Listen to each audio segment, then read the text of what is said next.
Hello student, मैं आपकी teacher प्रेरणा सक्सेना। आज हम कक्षा 7 हिंदी मीडियम का विज्ञान का पाठ 4 रासायनिक अभिक्रिया तथा पदार्थों का पृथक्करण पढ़ने जा रहे हैं। तो आप लोग मेरे साथ साथ बुक ओपन कर लीजिए और अपने सामने रख लीजिए। मैं पढ़ती जा रही हूँ और समझाती जा रही हूँ, तो आप उसमें मेरे साथ साथ रीडिंग करिए और समझिए, ठीक है ना। पाठ 4 रासायनिक अभिक्रिया तथा पदार्थों का पृथक्करण। हमारे चारों ओर प्रत्येक क्षण रासायनिक अभिक्रियाएं होती रहती हैं। उदाहरण के तौर पर किसी वस्तु का जलना एक रासायनिक अभिक्रिया है, जिसमें ऑक्सीजन वायु किसी अन्य पदार्थ के साथ संयोजित होकर ऊष्मा तथा प्रकाश उत्पन्न करती है। जंग लगना भी एक रासायनिक अभिक्रिया है, जिसमें लोहा वायु तथा जल के साथ संयोजित होकर जंग बनाता है। जब अपने घर में लोहे की जो वस्तुएं रखी रहती हैं उन पर जंग लग जाती है, तो अपन यह क्या होता है, एक रासायनिक अभिक्रिया के तहत ही होता है। आतिशबाजी भी रासायनिक अभिक्रिया का परिणाम है, जिसमें मैग्नीशियम, फास्फोरस तथा सल्फर जैसे पदार्थ बहुत तेज़ी से ऑक्सीजन के साथ संयोजित होते हैं।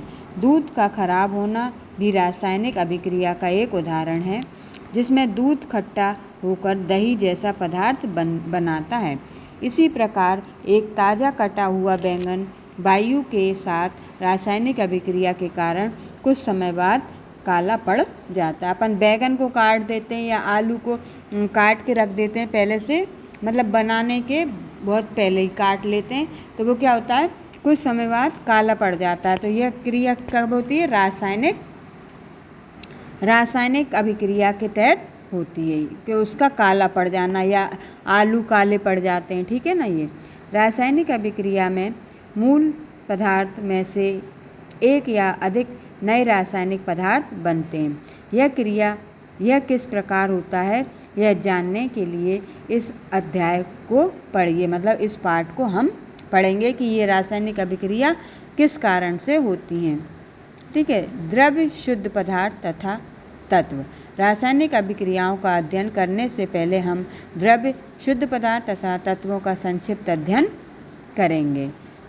द्रव्य, आप प्रतिदिन सैकड़ों वस्तुओं को देखते और छूते हैं, परंतु इन सभी में कुछ महत्वपूर्ण गुण समान होते हैं। ये सभी द्रव्य के रूप हैं। द्रव्य क्रिया है जिसमें संपूर्ण संसार बना है। मेज, पुस्तक, बोतल, कोयला आदि सभी वस्तुओं में द्रव्य है।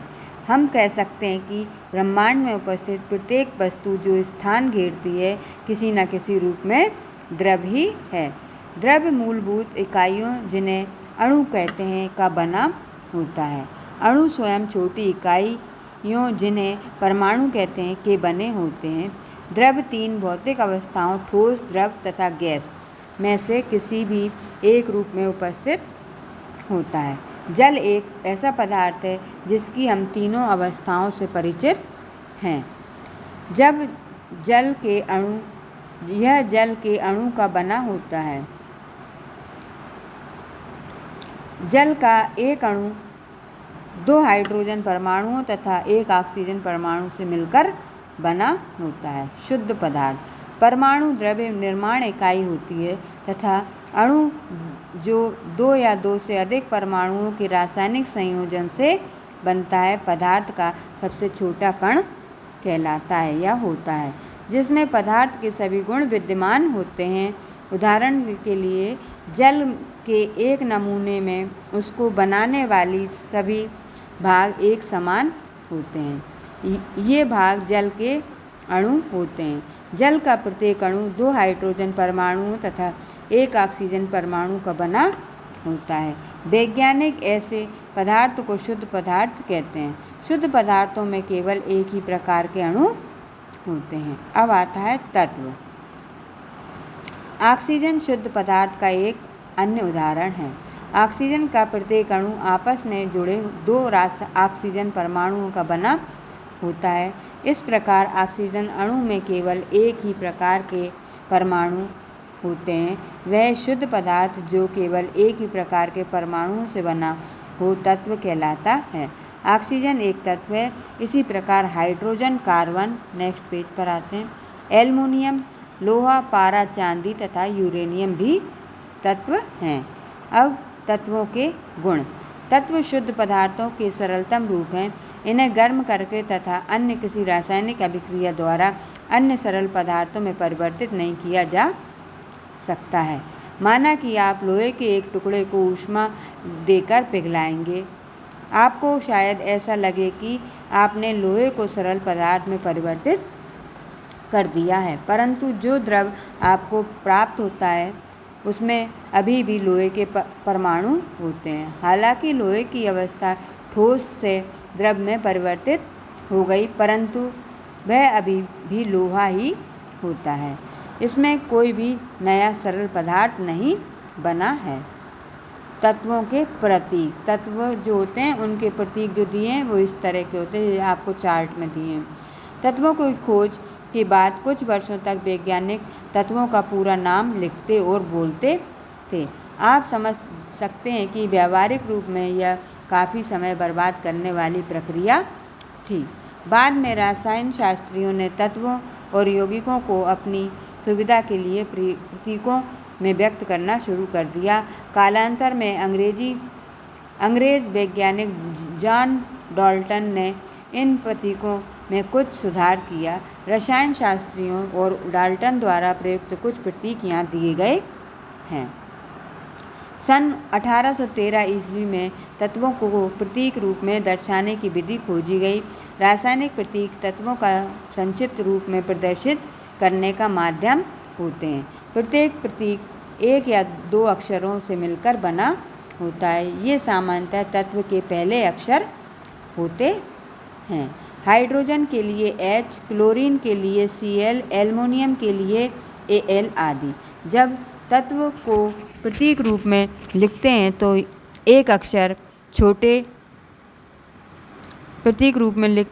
एक अक्षर से व्यक्त प्रतीकों को सदैव बड़े अक्षर में व्यक्त करते हैं। प्रत्येक प्रतीक में दो अक्षर हैं तो पहले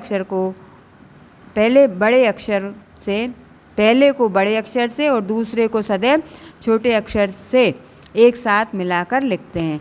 दो अक्षरों को मिलाकर लिखने की आवश्यकता इसलिए पड़ी क्योंकि एक तो कई तत्वों के नाम के पहले अक्षर समान हैं, जैसे आर्गन, एल्युमिनियम। दूसरा, अंग्रेजी वर्णमाला में मात्र 26 अक्षर हैं, जबकि तत्वों की संख्या इनमें बहुत अधिक है।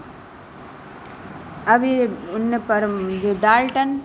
जॉन डाल्टन सन 1766 से 1844 एक अंग्रेज वैज्ञानिक थे जिन्होंने सैद्धांतिक रसायन के विकास में बहुत बड़ा योगदान दिया।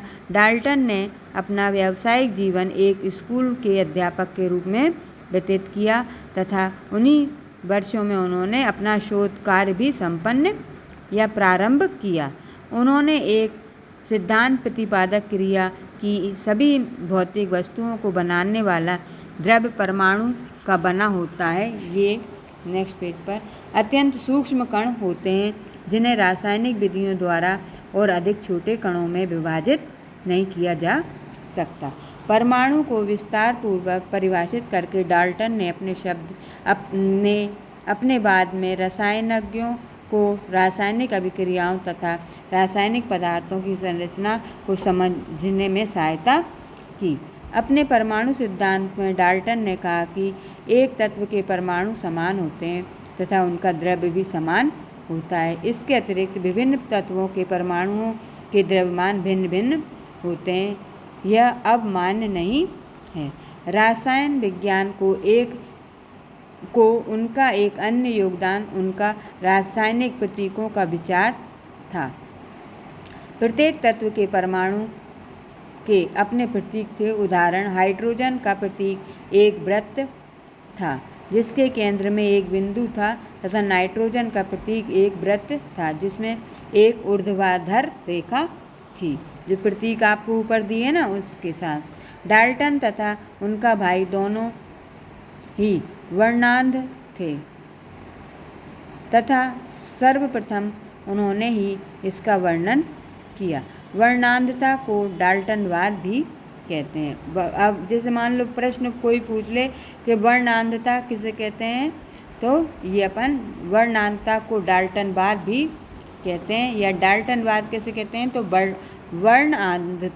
वर्णांधता को डाल्टनवाद भी कहते हैं। तत्वों के प्रतीक उनके लैटिन भाषा के आधार पर लिए गए हैं। लैटिन भाषा में गोल्ड को आरम कहते हैं, जिनके 2 अक्षर AU प्रतीक के रूप में लिए गए हैं।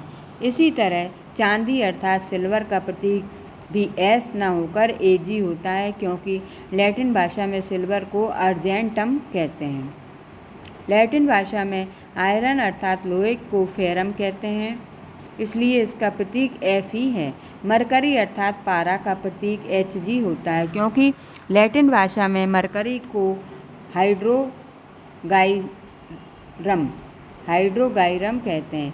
विभिन्न तत्वों के प्रतीक और कुछ तत्वों की लैटिन भाषा के नामों को निम्न तालिका में दर्शाया गया है। ये तालिका आप देख लीजिएगा, दोनों तालिकाएं।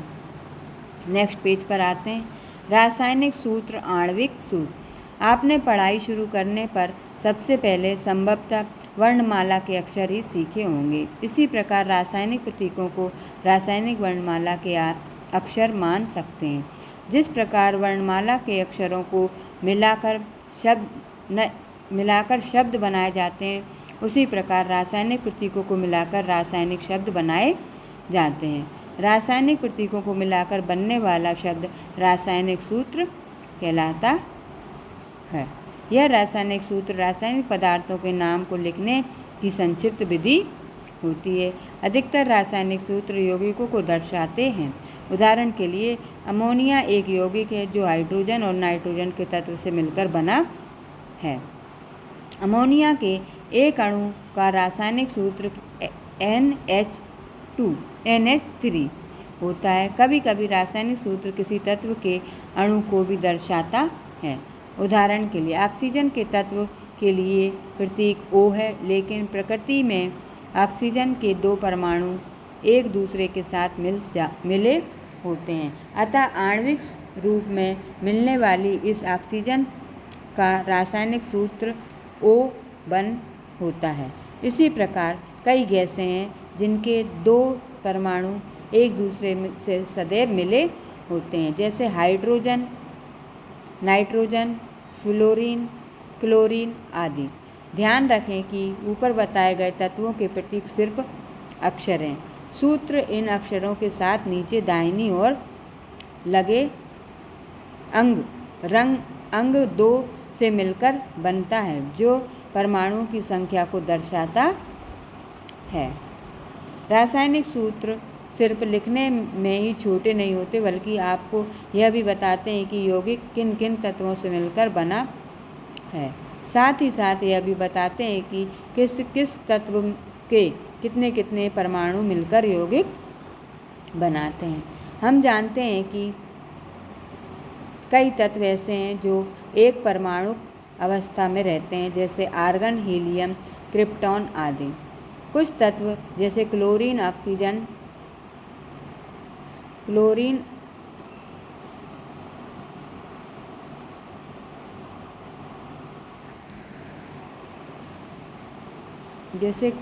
ऑक्सीजन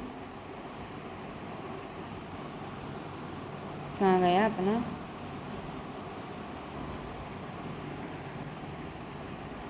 हम जानते हैं कि कई तत्व ऐसे हैं जो एक परमाणुक अवस्था में रहते हैं, जो हो गया, जैसे आर्गन, हीलियम, क्रिप्टॉन आदि। कुछ तत्व जैसे क्लोरीन, ऑक्सीजन, हाइड्रोजन, नाइट्रोजन आदि में 2 परमाणु होते हैं, अतः इन्हें द्विपरमाणुक कहते हैं। परमाणुकता किसी तत्व के एक अणु में उपस्थित परमाणुओं की कुल संख्या तत्व की परमाणुकता कहलाती है। कुछ प्रमुख तत्वों की परमाणुकता निम्न तालिका में दी गई है, तो इसे आप देख लीजिएगा। अब यौगिकों का आणविक सूत्र।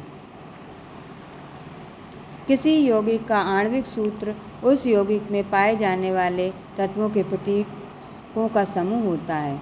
यौगिक के एक अणु में परमाणु निश्चित अनुपात में और पूर्ण संख्या में उपस्थित रहते हैं।